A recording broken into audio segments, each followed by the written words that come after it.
अध्याय 9। योग का दूसरा आयाम, स्थूल व्यायाम। आज गांव में बड़ी रौनक है। गांव में मेले का आयोजन हुआ है। इसमें कुश्ती का कार्यक्रम भी है। कुश्ती देखने के शौकीन व्यक्तियों ने अखाड़े के चारों ओर बैठकर पहलवानों का उत्साह बढ़ाना शुरू कर दिया। इतने में पहलवानों की पहली जोड़ी में भिड़ंत की। पहलवानों की कुश्ती कला को देखकर रमन बड़ा आश्चर्यचकित हुआ। उसने अपने दादाजी से पूछा, दादाजी, इन पहलवानों को क्या चोट नहीं लगती? दादाजी, रमन, यदि मानव योग करे तो शरीर सुडौल व शक्तिशाली बन जाता है। कुश्ती खत्म होने पर हम पहलवानों से ही बातचीत करके पूछेंगे कि उन्होंने शरीर को कैसे शक्तिशाली बनाया। रमन, अरे वाह, देखो कैसा दाव लगाया है। पहलवान दारा सिंह कुश्ती जीत गया। दादाजी, चलो उससे बातचीत करते हैं। तुम भी तो कुश्ती लड़ने के शौकीन हो। वह तुम्हें कुछ ना कुछ गुर जरूर देगा। वे दोनों पहलवान दारा सिंह से मिलते हैं। रमन, नमस्ते पहलवान जी, आपने तो कमाल कर दिया। आपने कुश्ती की कला में बड़ी निपुणता हासिल की है। इसका राज क्या है? दारा सिंह, बेटा, शरीर की स्थूल व सूक्ष्म नाड़ियों को हिष्ट पुष्ट बनाने के लिए कई स्थूल व सूक्ष्म क्रियाएं होती हैं। हम नित्य इनका अभ्यास करते हैं। रमन, मुझे गुरुजी ने सूक्ष्म क्रियाएं तो सिखाई हैं, लेकिन मुझे स्थूल क्रियाओं का ज्ञान नहीं है। क्या आप मुझे इनके बारे में कुछ बताएंगे? दारा सिंह, बेटा, प्राचीन योग पद्धति में कई प्रकार की स्थूल क्रियाओं का उल्लेख है। इनसे शरीर सुडौल, शक्तिशाली व हिष्ट पुष्ट बनता है।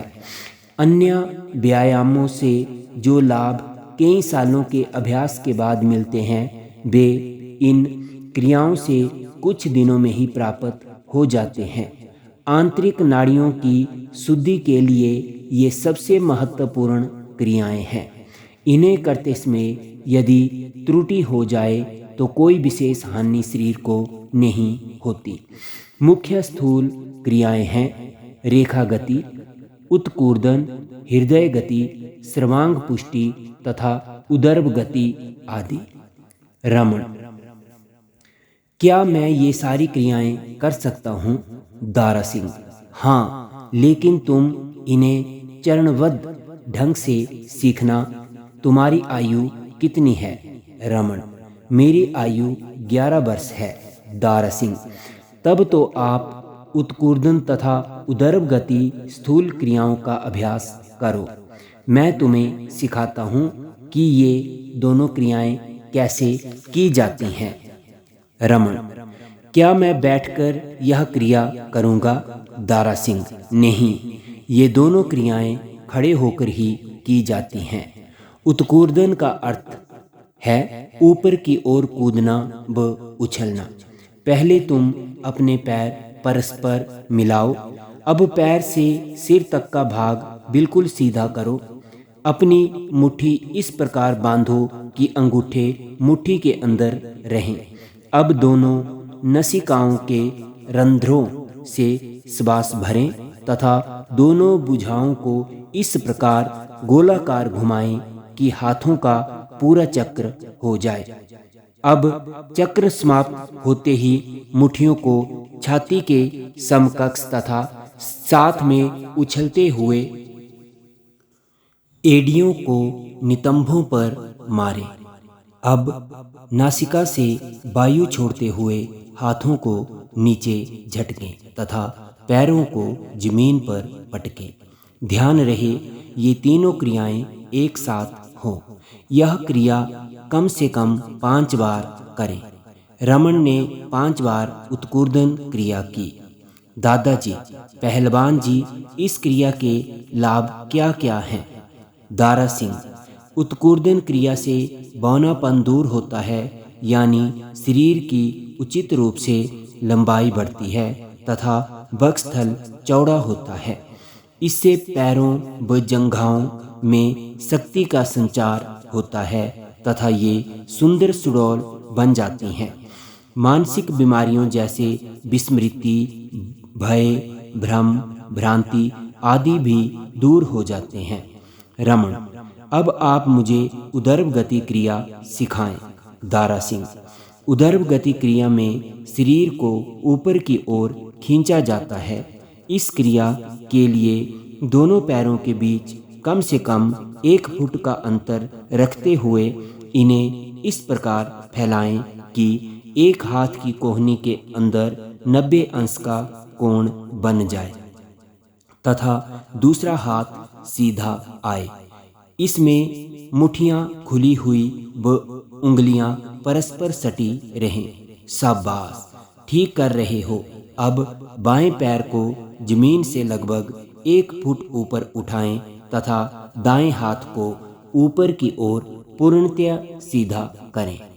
अब अपने बाएं पैर को पूर्व स्थिति में लाएं तथा दाएं पैर को जमीन से लगभग 1 फुट ऊपर उठाएं।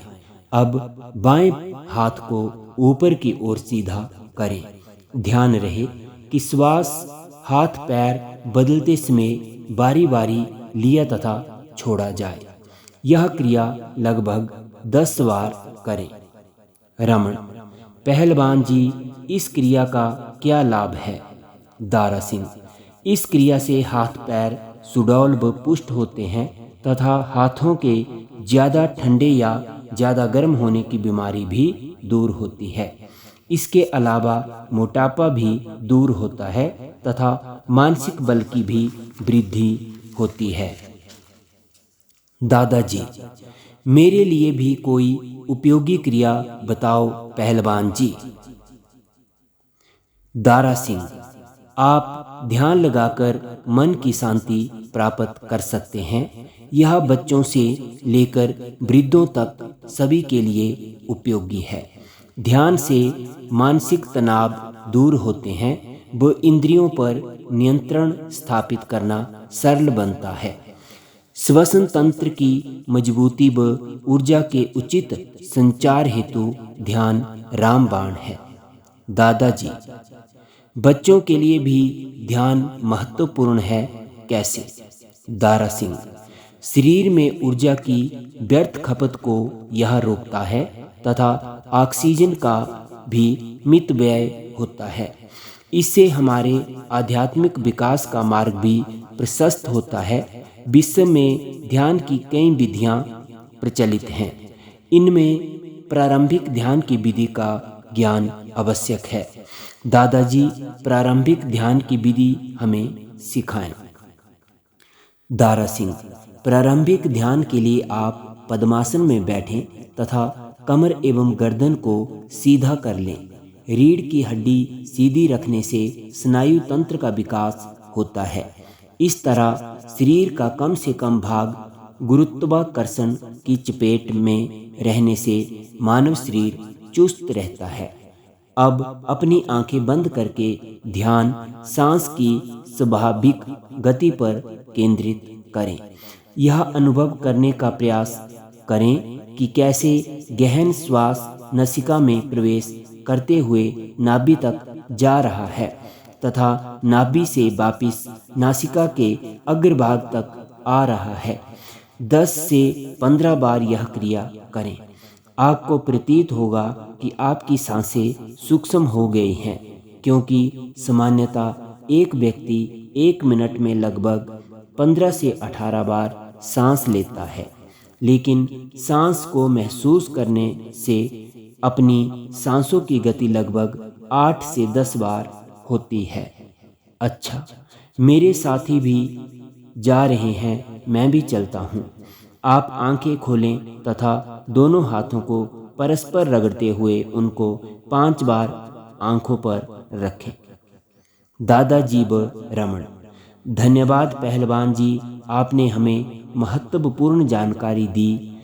इसके बाद दादाजी रमन घर वापिस चले गए।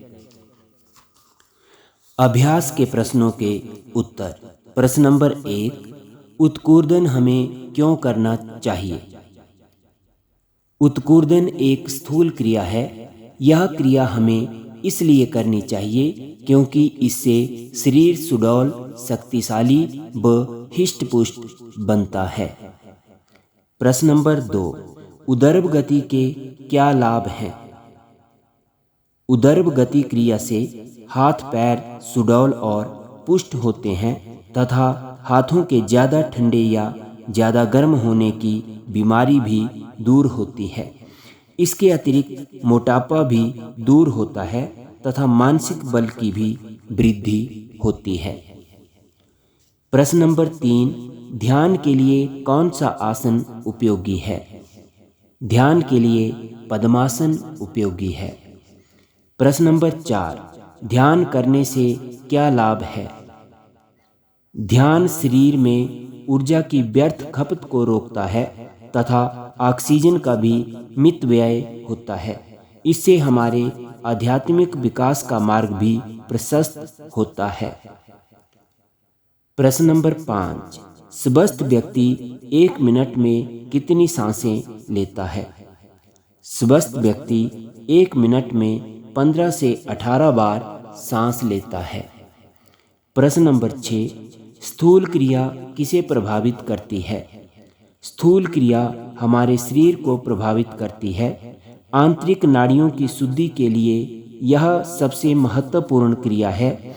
इन्हें करते समय यदि त्रुटि हो जाए तो कोई विशेष हानि शरीर को नहीं होती।